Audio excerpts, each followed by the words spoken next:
Students, ठीक है। आज हम जो है वो मीडियम फ्रीक्वेंसी करंट्स के जो मेथड्स ऑफ ट्रीटमेंट है ना वो देखेंगे कि किस किस मेथड से हम ट्रीटमेंट कर रहे होते हैं। मीडियम फ्रीक्वेंसी करंट के अंदर ही ये टॉपिक्स हैं फर्दर, ठीक है। अभी तक इंट्रोडक्शन, रिबॉक्स करंट्स, क्रशियन करंट्स और IFT डिस्कस कर लिया मैंने आप लोगों के साथ। तो कुछ छोटी टर्मिनोलॉजीज़ वगैरह थी वो भी मैंने बता दी हैं, ठीक है। अब मेथड्स हम देख लेते हैं। सबसे पहले क्या आता है कि आप लोगों ने स्किन को जो है वो ट्रीटमेंट से पहले, ट्रीटमेंट स्टार्ट करने से पहले स्किन को आपने क्या करना है, क्लीन कर लेना है। सेकेंडली, जो पार्ट ऑफ बॉडी जिसको आपने ट्रीट करना है वो आपने वॉश करना है। अगर वहाँ पे किसी भी किस्म की लेगिन हुई हुई है तो उसको आपने कवर कर लेना है, पेट्रोलियम जेली वगैरह वहाँ पे अप्लाई कर लेनी है, ठीक है। थर्ड, हम लोग क्या करेंगे कि जो इलेक्ट्रोड्स हैं वो इस तरह से आपने प्लेस करने हैं कि दो करंट्स जो हैं वो क्रॉस बना रहे हैं, ठीक है। यानी अफेक्टेड एरिया के दो आप ऊपर इलेक्ट्रोड्स लगा लोगे जो अफेक्टेड एरिया से अबव है, या उसके इर्द गिर्द इलेक्ट्रोड्स लगा दोगे। फोर्थ पॉइंट में याद आता है कि आपने सूटेबल फ्रीक्वेंसी करंट आपने पेशेंट्स को देंगे अगर डिफरेंट कंडीशंस हैं तो उसमें। और जो हमारे पास स्पेक्ट्रम मोड है वो रेक्टेंगुलर, ट्राइंगुलर, ट्रेपेजॉइडल, हम इन तरह के जो स्पेक्ट्रम मोड्स हैं वो यूज़ कर सकते हैं। वो अकॉर्डिंग टू कंडीशन है कि आपने कौन सा मोड यूज़ करोगे, ठीक है। वो आगे हम जिसमें क्लिनिकल सारी वो सिनेरियोज़ हैं या क्लिनिकल कंडीशंस हैं उसके अकॉर्डिंगली मैं आपको बताऊंगी कि हमने कौन सा मोड किस कंडीशन में कौन सा मोड यूज़ करना है। फिर सिक्स में ये है कि आपने बेस फ्रिक्वेंसी भी, अपर फ्रिक्वेंसी भी सिलेक्ट करनी है, ठीक है। उन दोनों का डिफरेंस कितना है वो भी स्पेक्ट्रम के अंदर आप लोग दोगे, उसको सेट करोगे मशीन के ऊपर। सेवन में है कि आपने पावर को ना जेंटली इंक्रीज़ करना होता है, तब तक कि पेशेंट को करंट की फीलिंग स्टार्ट ना हो जाए तब तक आपने पावर को जेंटली जो है वो इंक्रीज़ करोगे, और उतना इंक्रीज़ करोगे जितना पेशेंट बर्दाश्त कर सकता है। तो उसके लिए जितना टॉलरेट है वो जितना टॉलरेट कर सकता है, टॉलरेबल है, आपने उतना ही करंट को इंक्रीज़ करना है। नंबर 8 कि जो करंट आपके चैनल 1 और चैनल 2 पे हैं वो इंडिपेंडेंटली मेजर करोगे। 9 पे अगर कोई भी डिफरेंस आ रहा है करंट में दोनों चैनल्स पे, आपने उसको इक्वलाइज़ करना है, ठीक है। हमने जो पीछे पढ़ा था बैलेंस करना है, ताकि ये डिफरेंस की वजह से क्या होगा कि जो बॉडी में रेजिस्टेंस है वो भी अनइक्वलाइज्ड आएगी, तो उसको आप लोगों ने लाजमी इक्वलाइज़ करना है। 10th पे आ जाता है कि रिमेंबर करें that in case of 2 electrode there is current output available only in channel 1 by superimposition of 2 channels internally. और 11 पे कि आपने ट्रीटमेंट के बाद जो इंटेंसिटी कंट्रोल है वो मिनिमम पे कर देना है, ठीक है। 12 पे आपने switch off the main and disconnect the electrode. जब आप ट्रीटमेंट ख़त्म कर लोगे तो आपने आहिस्ता आहिस्ता इंटेंसिटी कम करनी है, मिनिमम पे कर देनी है, और आपने जो मेन से ऑब्वियसली बात है अपना जो इलेक्ट्रोड्स हैं उसको आप रिमूव कर दोगे और मेन से उसको स्विच ऑफ कर दोगे। एडवांटेजेस ऑफ IFT आ जाते हैं, ठीक है। इसके क्या क्या फ़ायदे हैं IFT यूज़ करने के।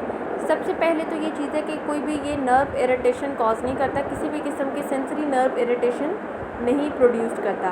दूसरी ये बात है कि जो एप्लीकेशन होती है IFT, इसमें कोई भी बर्निंग सेंसेशन स्किन सरफेस पे हमें नहीं मिलती है, एक्सपीरियंस नहीं कर सकते, ठीक है। बर्निंग सेंसेशंस भी नहीं मिलेंगी। सेकंड पे आपके पास जो सेकंड पॉइंट आ जाता है एडवांटेज का, ठीक है, डीपर लेयर ऑफ टिश्यूज़ के लिए, ट्रीटमेंट के लिए बहुत ज़्यादा सूटेबल है, ठीक है। हम लोग इसको जो है मसल्स में, टेंडन्स के लिए, नर्व्स, बर्सास एंड पेरियोस्टियम्स के लिए हम लोग ये करंट यूज़ कर सकते हैं। थर्ड क्या है इसका एडवांटेज कि आपके पास जो फ्रिक्वेंसीज रेंज है वो 4000 हर्ट्ज़ है, तो हम लोग हायर डोजेज जो है वो पेशेंट को बॉडी में किसी भी डिस्कम्फर्ट टू द स्किन हम लोग यूज़ कर सकते हैं, जबकि लो फ्रिक्वेंसी में चांसेस होते हैं कि हम लोग हाई फ्रिक्वेंसी मतलब हाई डोजेज पेशेंट्स को ना दें, ठीक है। नंबर 4 पे क्या आ जाता है लास्ट एडवांटेज कि जो करंट है वो आपका लोकलाइज्ड होता है और स्पेसिफिक एरिया में उसका इफेक्ट होता है, और वो बहुत ज़्यादा इफेक्टिवली उस स्पेसिफिक एरिया पे काम कर रहा होता है। अगर आपने एक्सटेंसिव एरिया आपको चाहते हो कि लार्ज एरिया कवर हो तो आप वो भी IFC से कवर कर सकते हो, ठीक है। फिजियोलॉजिकल इफेक्ट्स क्या आते हैं IFT के, वो डिपेंड कर रहे होते हैं कि करंट का मैग्नीट्यूड कितना है, आप कौन सा मोड यूज़ कर रहे हो, रिदमिक मोड है, कांस्टेंट मोड है, कौन सा मोड यूज़ किया हुआ है, ठीक है। फ्रीक्वेंसी रेंज कौन सी यूज़ कर रहे हो, इलेक्ट्रोड की पोजीशनिंग कितनी एक्यूरेट है। तो अगर आपके पास आपने मैग्नीट्यूड ऑफ करंट भी सही यूज़ किया हुआ है, मोड आपको पता है आपने कौन सी कंडीशन में कौन सा मोड यूज़ करना है, फ्रीक्वेंसी रेंज आपने सही यूज़ की हुई है, इलेक्ट्रोड की पोजीशनिंग बहुत मैटर कर रही होती है, तो आपका जो फिजियोलॉजिकल इफेक्ट्स हैं वो आपको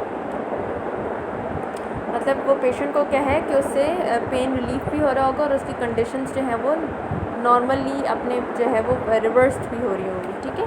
अब जिसके इफ़ेक्ट्स आ जाते हैं, वो पहला इफ़ेक्ट यही हमने पढ़ा कि वो पेन रिलीफ़ के लिए हम लोग यूज़ करते हैं IFT। पेन रिलीफ़ के लिए बहुत ही इम्पोर्टेंट फिज़ियोलॉजिकल इफ़ेक्ट है। और जब भी पेशेंट आता है तो ऑब्वियस सी बात है, आपने क्या करना है कि वो पेन के साथ आपके पास आ रहा है, तो आप चाहते हो कि उसका पेन जो है वो रिलीफ़ हो, ताकि वो पेशेंट भी जो है वो सेटिस्फाइड हो के जो ट्रीटमेंट है वो मेरा सही हो रहा है। तो सबसे पहले हमने यही करना है ना कि पेशेंट का जो है वो पेन रिलीफ़ करना है। अब ये पेन रिलीफ़ कैसे करेगा, ठीक है, मैं इसकी जो है वो आपको छोटी सी समरी दे देती हूँ कि किस तरह से जो है वो पेन को रिलीव कर रहा होता है। ठीक है, लोकल ब्लड सर्कुलेशन को क्या है, ये इंक्रीज़ कर देगा, वहाँ पे जो भी मसल्स हैं, आपका ऑटोनॉमिक नर्वस सिस्टम है उसको एक्टिवेट करेगा। ब्लड वेसल्स ने क्या करना है, जाके केमिकल्स लोकल एरिया से रिमूव करने। उसकी वजह से यहाँ पे जो है वो क्या होता है कि जो शॉर्ट ड्यूरेशन पल्सेस होती हैं 100 हर्ट्ज़ की फ्रिक्वेंसी की, वो large diameter of nerve fibres को स्टिमुलेट करती हैं और उनका इफेक्ट जाके वो पेन गेट थ्योरी पे अपना इफेक्ट देती हैं। और जो पेन गेट होता है वो आपका पोस्टीरियर हॉर्न के अंदर है, वहाँ पे जाके उसका इफेक्ट आता है। और जो फ्रीक्वेंसी हमारे पास, ये तो हमने बात कर ली ना कि शॉर्ट ड्यूरेशन पल्सेस जो फ्रीक्वेंसी ऑफ 100 हर्ट्ज़ हैं वो पेन गेट पे काम कर रही हैं पोस्टीरियर हॉर्न पे। अगर frequency of 80 to 100 hertz rhythmic आप लोग यूज़ कर रहे हो, तो इससे क्या होगा, अकोमोडेशन को प्रिवेंट किया जाता है, उसको रिड्यूस किया जाता है। ठीक है, सेकेंडली क्या है कि अगर आपने डिसेंडिंग पेन सप्रेशन सिस्टम को एक्टिवेट करना है तो हम 15 हर्ट्ज़ की फ्रीक्वेंसी यूज़ करेंगे। पहले हमने देखी 100 हर्ट्ज़ की फ्रीक्वेंसी हम कब यूज़ करें, कि जब आपने पेन गेट के ऊपर इफेक्ट लाना है। ठीक है, आपने क्या करना है कि इनहिबिट करना है कि नॉइसिसेप्टिव ट्रैफिक जो है, यानी पेन सिग्नल्स को आपने कम करना है ताकि वहाँ पे पेन रिड्यूस होना। तो हम 100 हर्ट्ज़ की फ्रीक्वेंसी यूज़ करते हैं। 80 to 100 हर्ट्ज़ अगर रिदमिक फ्रीक्वेंसी यूज़ करेंगे ताकि अकोमोडेशन ना हो। थर्ड, हम लोग 15 हर्ट्ज़ फ्रीक्वेंसी कब यूज़ कर रहे होते हैं कि आप लोग का जो सप्रेशन सिस्टम है पेन का, उसको एक्टिवेट किया जाए वहाँ पे, और ताकि आपके जो इनकैफेलिन्स और एंडोर्फिन्स, आपके एंडोजेनस ओपिएट्स हैं, यानी जो आपके सब्सटेंसेस जो होते हैं जो पेन को रिड्यूस करवा रहे होते हैं, वो यहाँ से स्टिमुलेट हों। ठीक है, physiological blocking of nerve transfer also postulated by mechanism of pain modulation produced by IFT। ठीक है, इट इज़ थॉट दैट, उसके बाद ये क्या कहा, इसमें ये कहा जा रहा है कि जो मैक्सिमम फ्रिक्वेंसी है ना transmission in C nerve fibres, वो आपकी 15 हर्ट्ज़ है।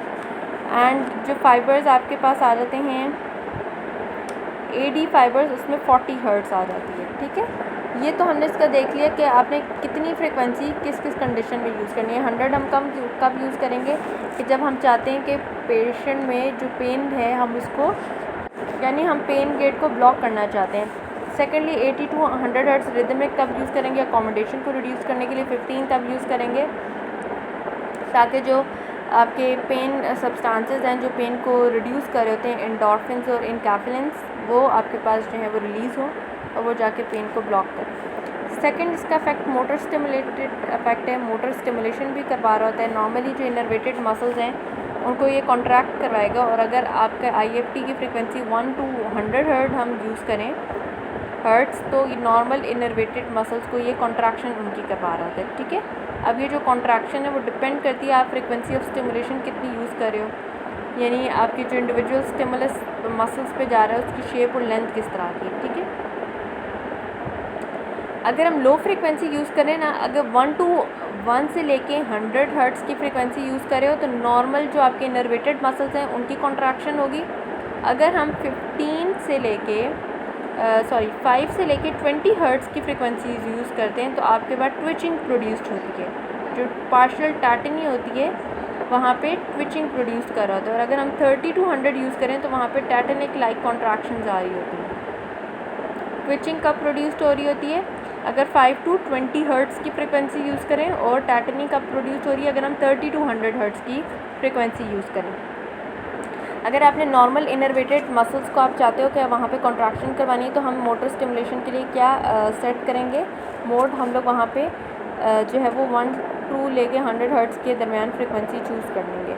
अगर हमने कोई भी जो है वो ट्विचिंग लाइक क्या कहते हैं कॉन्ट्रैक्शंस प्रोड्यूस करवानी है तो हम 15 to 20 हर्ट्ज़ की यूज़ कर लेंगे। ठीक है, और अगर आप लोग चाहते हो कि आपने वहाँ पे टैटनिक कॉन्ट्रैक्शंस प्रोड्यूस करवानी है तो हमारे पास क्या आ जाता है 30 to 100। फॉर एग्जांपल अगर पेल्विक फ्लोर मसल्स हैं, डीपली जो मसल्स होते हैं, उनकी स्टिमुलेशन के लिए भी हम लोग ये IFT वगैरह यूज़ करते हैं।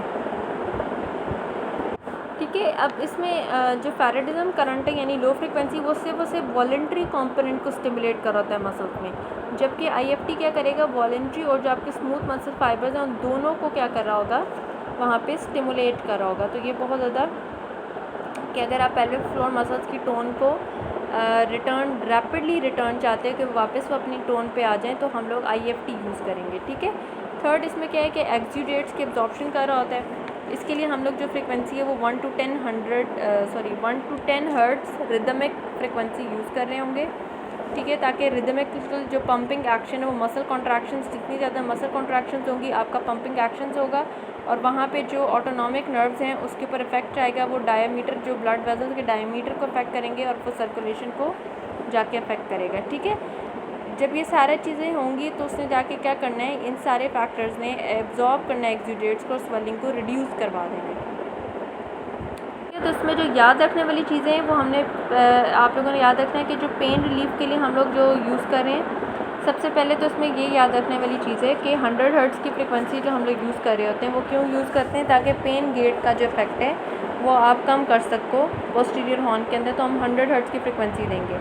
अगर हम लोग 80 to 100 हर्ट्ज़ रिदमिक यूज़ करते हैं तो उससे अकोमोडेशन को प्रिवेंट किया जा सकता है। 15 हर्ट्ज़ की फ्रिक्वेंसी हम तब यूज़ करेंगे जब हम पेन को सप्रेस करना चाहते हैं, इनकैफ्लिन एंडोर्फिन सब्सटेंसेस हम रिलीज़ करना चाहते हैं, तब हम यूज़ करेंगे। ठीक है।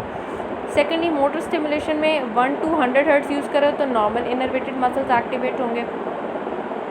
अगर आप लोग 5 to 20 हर्ट्ज़ की यूज़ करें तो ट्विचिंग प्रोड्यूस्ड होगी और टैटनी कब प्रोड्यूस्ड होगी, अगर 30 से 100 हर्ट्ज़ यूज़ कर रहे हो। और एब्जॉर्प्शन ऑफ एक्सुडेट्स करनी है तो हम लोग 1 to 10 हर्ट्ज़ रिदमिक जो है वो मोड लगाते हैं, और वहाँ पे एब्जॉर्प्शन ऑफ एक्सुडेट्स भी होती है और स्वेलिंग भी रिड्यूस्ड हो रही होती है। आई होप आप लोगों को जो है वो समझ आ रही होगी। ठीक है। अगर कोई भी क्यूरी हो, क्वेश्चन हो, तो आप लोग मुझसे कमेंट बॉक्स में पूछ सकते हैं। ठीक है।